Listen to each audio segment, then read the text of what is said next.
Ito ang latest tungkol sa ICC. Talagang gigil na gigil ang Amerika, no? Ang sabi ni Claire Castro, wala daw kontrol ang Pilipinas sa gagawin ng Amerika.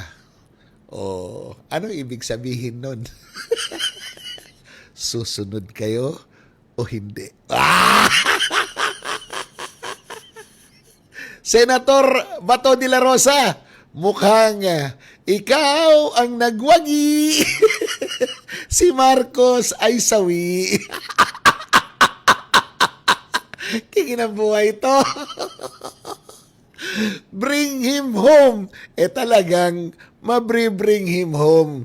Kasi pag tinodo ng Amerika, wala talagang magagawa yung ICC na yan kung hindi tumiklop at magsara. O di, welcome back, Tatay Digong. Impas ang lahat ng pangarap. Agoy!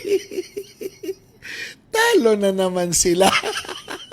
Mapapauwi nga ba si PRRD kung sakaling magsara na ang ICC? Ito yung kwentong ayaw na ayaw ng mga galit na galit sa mga Duterte. Wala kayong magagawa Galit ang Amerika sa ICC. Alangan hindi naman sumunod itong si Marcos. May mga EDCA sites tayo dito. Yung Amerika tumutulong sa mga major infrastructures din natin. Katulad ng mga puerto at mga airport. Kasi nga, yung perang para sa paggawa ng mga ports at airports, napunta sa flood control. At kailangan din ang EDCA sites at ang mga Amerikano dito sa Pilipinas. Dahil yung modernization ng AFP, nabawasan dahil napunta sa flood control. Kaya ang laki ng problema ni Marcos Jr. Kasi pag mag-pull out ang EDCA sites, ano ang gagawin mong yabang ngayon sa China? Ang yabang-yabang pa naman natin, Oo. Pwede naman pag-usapan, gusto gera. Dahil daw matatapang ang mga Pilipino. Matatapang nga tayo. Pero kung mauubos lang tayo, hindi tapang yun, kagaguhan yun. Kingin ang buhay to. Kaya, shout out muna ako kay Manong Chabit, Sir, ihanda mo na yung jet mo. Baka ikaw ang susundo kasi hindi naman yan ipapasundo ng gobyerno ng Pilipinas Ikaw lang ang makakapagpasundo niyan. Alangan naman i-commercial flight pa yan si PRRD. Dinala ng jet, pabalik.